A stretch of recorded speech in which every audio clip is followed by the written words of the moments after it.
We have more updates on Jimmy Butler and the idea of him being traded to the Golden State Warriors before the February 6th NBA trade deadline. I'm here to break down all of the news and the updates on this episode of Heat Digest. But first, before we get to all that, remember, if you're part of the 85.5% currently watching this video, not currently subscribed to the channel, and you want to stay up to date on everything Miami Heat, scroll down, click the subscribe button. We do appreciate all the love and support, so thank you guys. But now let's get to it and break down the updates on Jimmy Butler possibly going to Golden State. Now, we've broken this down in videos in the past involving Jimmy Butler and the possibility of him being shipped to Golden State. Now, obviously, Golden State has a lot of possible assets to send back in exchange for Jimmy Butler, but obviously it's looking more like it is going to require a 3 or 4 team trade to get Jimmy Butler out of Miami and get him to Golden State or really anywhere else. Now, shout out to Brian Windhorst for tweeting this yesterday night at 9:30 Eastern Standard Time, saying the Heat's Jimmy Butler has communicated to the Warriors that he's unwilling to sign an extension there, and therefore trade talks to send him to Golden State have ended for now, sources told ESPN. Now, here's the thing. I don't know if the Miami Heat are very much taking into the idea of what Jimmy Butler really wants and doesn't want up to this point, after the levels of disrespect have just simply risen above anything they can really take. It seems like they are just looking to trade him for whatever really package they can get. And the idea of that being anything better than the bare minimum, as we've been told in the past of multiple reports suggesting that the Heat are getting the bare minimum and the smallest really possible trade packages in exchange for Jimmy Butler, as he's very disgruntled, and a lot of teams are worrisome about how Butler will really act and really perform up for their organization if they're not named the Phoenix Suns. So the Golden State Warriors, like we broke down in previous Heat Digest videos, we're worried about the character of Jimmy Butler and the actions of Jimmy Butler and really how he would display himself for Golden State and if he would be a locker room problem. Now, this is something that we've broken down again in previous videos, that Steve Kerr and Steph Curry both had this really idea in conversations amongst themselves about the idea that Jimmy Butler could possibly be a problem in the locker room for this Golden State Warrior team, despite being an all-star level player, and could possibly push the needle for this Warrior team who's trying to win now with an aging Steph Curry. It just seems very hard for any team to go out there and really pull the trigger on someone in Jimmy Butler. Now we're going to cite this article from Jake Fisher, that has bombshell after bombshell after bombshell involving Butler and really a lot of other big names involving this trade deadline. Now, before we get to that, I will say that context is absolutely needed. Shout out to Pat McAfee, shout out to Shams and NBA on ESPN's Twitter account for citing this, saying, and I quote, and again, this is a quote from Shams on the Pat McAfee show today, February 3rd, as Shams goes on to say, and I quote, "The Warriors are legitimately calling about the All-Star, or about every All-Star player. Just name the All-Star player. LeBron, players like Kevin Durant, players like Jimmy Butler," end of quote. And again, if you go on and listen to this clip from Shams and really the entire segment on the Pat McAfee show where he is present discussing the NBA trade deadline, he involves names like Paul George, Devin Booker, Kevin Durant, LeBron James, Zion Williamson, Brandon Ingram. The list goes on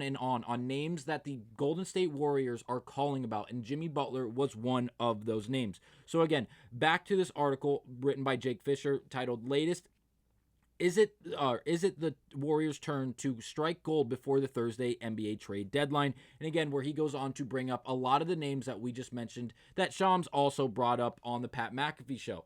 Now, Jake Fisher would go on to say, "Butler has indeed sent word that he has no plans on re-signing with the Warriors, even if they trade for him," as Brian Windhorst reported Sunday evening. But it wasn't completely clear as Monday morning that his stance would be enough to dissuade Golden State from trading for Butler. So again, despite this tweet from Brian Windhorst suggesting and really stating that Jimmy Butler has told Golden State he is not planning on re-signing there if he is traded to the Warriors, it doesn't seem like that has fully pushed the Warriors away from this trade conversation involving the Miami Heat and disgruntled star Jimmy Butler. So we move on.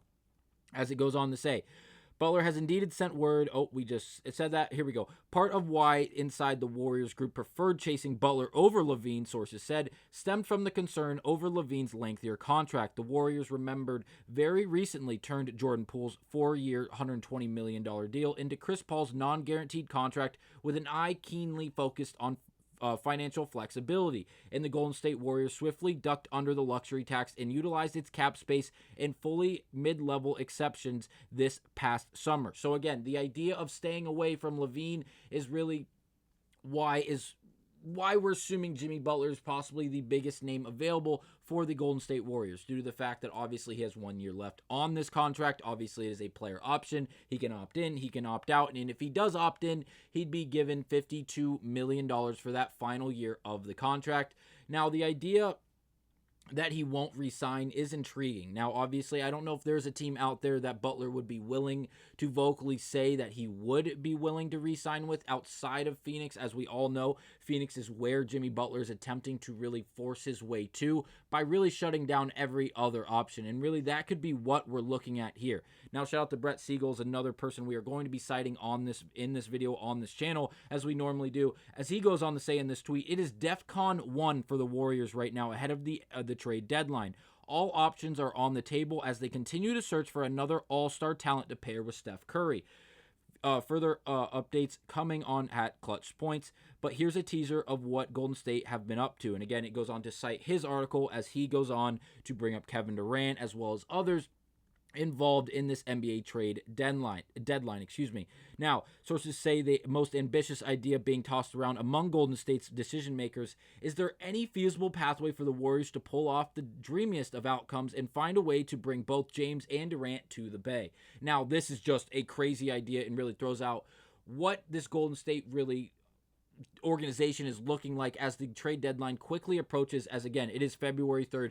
The trade deadline is February 6th. It'll expire at 3 p.m. Eastern Standard Time. So again, we are just now less than 3 days away, as it's now 5:30 p.m. Eastern Standard Time. So again, the time is running out for all teams involved in the association to go out there and make some blockbuster trades, and really just trades in general to really push the needle and put themselves in a position to make a run at a championship push this season, involving Jimmy Butler and all those other big names. Now, I'm here to tell you that there is a 99.9% chance that Kevin Durant is not traded. It is very unlikely. The Suns have been very vocal about this. Durant and Booker are both untouchable as of now. And again, I would firmly believe that regardless of the source, it doesn't seem like they are looking to move either of those pieces, as they are the two pieces to this Phoenix Suns team. Now, outside of that, LeBron James also mentioned there are recent reports as of just the last few hours that LeBron James is not going anywhere. He is going to stay put in LA and be more of a mentor figure for Luka Doncic, who has just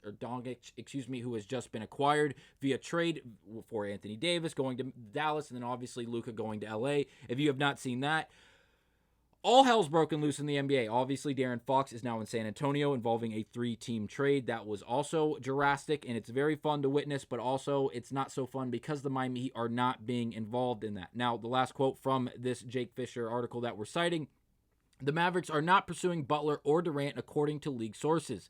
Although Dallas is definitely not done looking for upgrades on the trade market after acquiring Anthony Davis, this may have led many league observers to suggest that a Butler deal at this juncture is as likely to involve the Warriors or the Milwaukee Bucks as the Suns finally get him. So, again, a lot of moving parts here. The Golden State Warriors, the Dallas Mavericks, the Milwaukee Bucks, and the Phoenix Suns all in the market for another key piece to really pursue an NBA championship this season. But again, based off the way this is really playing out, it is going to be very hard for any team outside of Phoenix to really make a dominant push for Jimmy Butler. And the reason being is because of how stubborn and how hard Jimmy Butler is really trying to force his way out of Miami into one team in specific, and that being obviously the Phoenix Suns, to play alongside obviously Durant and Devin Booker. So again, is there a chance Butler's traded to Golden State? Yes. Is it likely? I would say no. And the reason being is because Butler's going to do everything in his power to look and come off across as disgruntled and as unappealing to these other teams as possible. And that's all, again, in hope to land in Phoenix. Again, it's going to be interesting. Again, less than 3 days until the NBA trade deadline expires, where none of these teams are going to be able to make a move. And Butler, if not moved, is going to have to sit at home / on the bench for this Heat team for the remainder of the season, because I do not believe there's any world in any way you can bring back Jimmy Butler at this point in the season to play alongside this Miami Heat team. Again, It's very unfortunate the way this has played out, but again, it is on Jimmy Butler for displaying and really just presenting himself and doing things the way he has up to this point, at least through this point of the season, and really counting a little bit of this past offseason. But again, that'll be it for this episode of Heat Digest. Let me know down below where you think Jimmy Butler will land out of those teams, whether it be the Bucks, the Suns, the Mavericks, or possibly the Golden State Warriors. Thank you guys for watching, and I will see you guys on the next one.